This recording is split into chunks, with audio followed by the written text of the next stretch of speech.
Mr. Amar thank Singh. You chairman sir, मुझे मौका देने के लिए। मेरे से पहले वक्ता जो मेरे से बहुत सीनियर है चौधरी साहब, उन्होंने बिल्कुल सही कह दिया कि ये तीनों जो फार्म ऑर्डिनेंस हैं, एसेंशियल कमोडिटी, जो ट्रेड कॉमर्स और जो कॉन्ट्रैक्ट फार्मिंग वाला, वो तीनों एक से एक जुड़ी कड़ी है और तीनों के खिलाफ आज किसान पंजाब, हरियाणा, छत्तीसगढ़ और कई स्टेटों में सड़कों पे घूम रहा, वो मेरा ख्याल सारे हिंदुस्तान को खबर है। मैं सर ईसी एक्ट पे आता हूं कि ईसी एक्ट आया क्यों था। An act to provide the supply of commodities in the interest of general public for the control of distribution production. मैं ज्यादा नहीं पढ़ रहा हूं, उतना ही पढ़ के छोड़ रहा हूं। और सेक्शन 3 जो मोस्ट इंपॉर्टेंट है, क्या कहता था, जिसमें अमेंडमेंट है, the central government, if the central government is of the opinion, then the supplies of any essential commodity for securing their equitable distribution, sir मैं ये कहना चाहता हूं, ईसी एक्ट इक्विटेबल डिस्ट्रीब्यूशन की बात कर रहा है, and availability at fair prices, कि उसकी कीमत वाजिब रहे, इसलिए सेक्शन 3 है। और अब क्या हो रहा है, मैं अब जो अमेंडमेंट हो रहा है, अमेंडमेंट क्या है? अमेंडमेंट कह रहे हैं, notwithstanding anything contained in subsection 1, the supply of such foodstuff including cereals, pulses, potatoes, onions, edible oils and oils, as the central government may by notification specify, may be regulated only under extraordinary circumstances.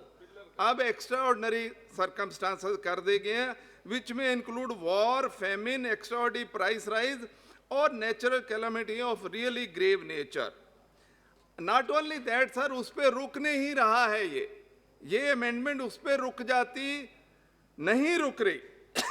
कह रहे हैं सब section B में, any action on imposing stock limit shall be based on price rise and an order for regulating stock limit of any agriculture produce may be issued under this act only if, and what is the if there is 100% increase of the retail prices of horticulture produce. Horticulture produce में क्या आता है, सब्जियां और फल आते हैं, और 50% increase in the retail prices of non-perishable, ये अपना cereals, agriculture foodstuffs, or not on prevailing immediately preceding 12 months या 5 साल का एवरेज। अच्छा, ये भी फिर इसको आगे प्रोविजो एक डाल दिया, प्रोविजो डाल दिया कि ये भी it shall not apply to a process और ए वैल्यू चेन पार्टिसिपेंट। और वैल्यू चेन पार्टिसिपेंट की जो डेफिनेशन दी है वो इतनी लंबी दी है कि from the field to the final consumption जितने लोग आएंगे वो सारे वैल्यू चेन में हैं। कहने का मतलब ये, इसका कोई मतलब है नहीं, या कोई लिमिट हो नहीं पाएगी। अब इसका इंपैक्ट क्या है? इसका इंपैक्ट ये है कि आप ये कहने की, केंद्र सरकार ये कहने की कोशिश कर रही है कि साहब 100 रुपया अगर किसान से कोई चीज 100 रुपये पे ली जाती है, वो जब तक 199 रुपीज पे होगी, मतलब 199 रुपए तक होंगी, तो केंद्र सरकार नहीं कुछ कहेगी। जब 200 से ऊपर चली जाएगी तो देखेंगे। तो इसका मतलब जो गरीब लोग, फार्मर, कंज्यूमर जो है, उसको आप 100% तो प्राइस बढ़ाना ही चाहते हैं। वो तो आपके कानून में लिखा है, और वो तो 10 रुपए उनके बढ़ जाते हैं उनके खर्चे में, तो उनका सारा बजट मिसप्लेस हो जाता है। और आप कह रहे हैं 100% हो जाए, और एग्रीकल्चर कमोडिटी पे आप कह रहे हैं कि 50%। इसका मतलब अगर किसान ने 100 रुपए पे चीज बेची, वो जब तक 150 पे नहीं हो जाएगी तो आप कुछ नहीं करेंगे। ये मेरा ख्याल, ये सबसे बड़ी बात है कि इतना प्राइस राइज तक आप इंटरवीन नहीं करेंगे, ये बिल्कुल गरीबों का, किसानों के खिलाफ वाली बात है। अब मैं बताना चाहता हूं कि साहब ये लागू किस पे होगा, अपन सोचते नहीं है ज्यादा। कई बार अपन सोचते हैं कि अपन तो 67% पॉपुलेशन को पीडीएस दे रहे हैं और बहुत लोगों को मिल रहा। PDS is less than 50% of A families requirement. इसका मतलब 50% से ज्यादा वो लोग भी बाजार में खरीदने आते हैं, और जो 35-40% पॉपुलेशन आ गई वो भी आता है, और सारा 80-90% किसान मार्केट में आता है, क्योंकि वो स्मॉल एंड मार्जिनल फार्मर है। वो तो बेचारे की थोड़ा सा सरप्लस प्रोड्यूस होता है, उसी वक्त बेच देता है, और फिर वो खरीदने के वक्त जब दूसरा सीजन होता है खरीदता रहता है। करीब करीब सारी जनता इसमें आ जाएगी जो प्राइस राइज में अब फंसेगी, और आप कह रहे हैं कि वो कानूनन है। अच्छा, दूसरा क्या है कि स्टेट्स कुछ नहीं कर सकती। आपने तो स्टेट्स की पावर ही निल कर दी, क्योंकि ऐसा कानून में अमेंडमेंट ला रहे हैं। अब ये मुल्क इतना बड़ा है, जहां 600 जिला है, 6 लाख गांव हैं। आप केंद्र से, दिल्ली से बैठ के 6 लाख गांवों के भाव को कंट्रोल करना चाहते हैं, और जब तक डबल ना हो इंटरवीन नहीं करना चाहते। मेरा ख्याल है ये बहुत बड़ी गलती है जो केंद्र सरकार करने जा रही है। और इतनी सीजनल वेरिएशन होती है अपने मुल्क में। जब मैरिज वाला सीजन आता है, जब शादियों वाला सीजन आता है, जब फेस्टिवल वाला सीजन आता है, तो डिमांड बढ़ती है, प्राइसेस बढ़ते हैं, और हमारा कोई कंट्रोल नहीं रहेगा। ये बहुत बड़ी बात है। और आप इसमें फायदा किसको देना चाहते हैं, किसको फायदा देना चाहते हैं? वो तो वैसे चौधरी साहब ने बोल ही दिया कि प्राइस राइज, छोटी मोटी फ्लक्चुएशन में हमको बीच में आना ही नहीं है। बेसिकली ये फायदा तो होना है बिग कारपोरेट्स को, मल्टीनेशनल्स को, यहाँ जो बहुत बड़ा आदमी, क्योंकि किसान तो उसी वक्त बेच देता है जो उसको रख सकता है, जिसके पास कैपेसिटी है रखने की, वो उसको फायदा होने वाला है। क्योंकि जब वो फिर मार्केट में कमी होगी, वो प्राइस राइज थोड़ा बहुत शुरू होगा, फिर बेचेगा। अब इसका देखिए हो क्या रहा है। पंजाब, हरियाणा में आज मेरे ही रिश्तेदार फोन कर रहे थे कि वो चंडीगढ़ पहुंचना चाहते थे, कई उन्होंने रूट लिए लेकिन वो पहुंच नहीं पाए। हरियाणा में वही हालत है।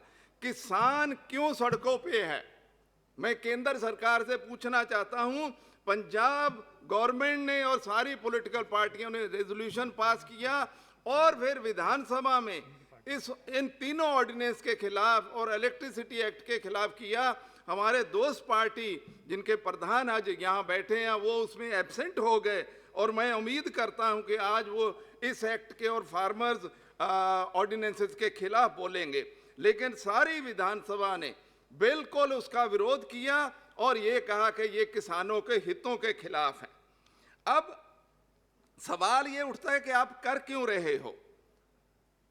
देखो ये अमर सिंह जी, हाँ जी, you have 2 more speakers from your हाँ party जी, to speak. तो मैं सर अभी तो 1-1.5 मिनट ही बोला हूँ। हैं? आपने करीब 8 मिनट बोल चुके हैं। अभी तो दो मिनट हुए होंगे सर। नहीं, आप 8 मिनट बोल चुके हैं। आप 5 मिनट बोल चुका हूँ, ये घड़ी तो 1 मिनट दिखा। अच्छा सर, कोई बात नहीं, मैं जल्दी खत्म करता हूँ। 2 मिनट में खत्म। कोई बात नहीं सर, मैं ये कहना चाहता हूँ कि एनडीए गवर्नमेंट जब पिछली बार आई थी तो 2002 में भी एनडीए गवर्नमेंट ने यही काम किया था कि ये स्टॉक लिमिट हटा दी थी, और अल्टीमेटली इस कंट्री को इतना बड़ा उसका खामियाजा भरना पड़ा, क्योंकि एक्सपोर्टर्स ने और बड़े लोगों ने इतना एक्सपोर्ट कर दिया कि अपना जो मिनिमम स्टॉक होता है उससे भी कम हो गया, और 5.5 million tons of food grains were imported at a very high price. बहुत महंगा हमने फिर इंपोर्ट किया। ये हो क्यों रहा है? हम सब समझते हैं। चौधरी साहब ने कह दिया कि आप इन्वेस्टमेंट लाना चाहते हैं मल्टीनेशनल कंपनीज का। सर, मैं गवर्नमेंट ऑफ इंडिया में रहा हूं, हमेशा से मल्टीनेशनल कंपनीज का, मल्टीलेटरल ऑर्गेनाइजेशंस पर हमारे मुल्क पे, डेवलपिंग कंट्रीज पे एक प्रेशर रहता है कि एग्रीकल्चर सब्सिडी कम करो, ये पब्लिक प्रोक्योरमेंट कम करो, ये स्टॉक लिमिट खत्म करो, वैसे ये करो, सेंट्रल प्रोक्योरमेंट मत किया करो, बहुत सारी बातें कहते हैं। लेकिन यूपीए सरकार ने इसको कभी नहीं माना। अब हो क्या रहा है कि आपकी जब से सरकार आई 2014 में, सबसे पहले आप क्या करते हैं, आप शांता कुमार कमेटी बनाते हैं, और शांता कुमार कमेटी रिकमेंड क्या कर रही है, एग्जैक्टली वही जो मल्टीलेटरल और मल्टीनेशनल कॉरपोरेशन कह रहे हैं। एफसीआई को अनबंडलिंग करो, पब्लिक प्रोक्योरमेंट कम करो, जो नेशनल फूड सिक्योरिटी में एक्ट में 67% देते हैं उसको 40% करो, प्राइवेट इन्वेस्टमेंट बढ़ाओ।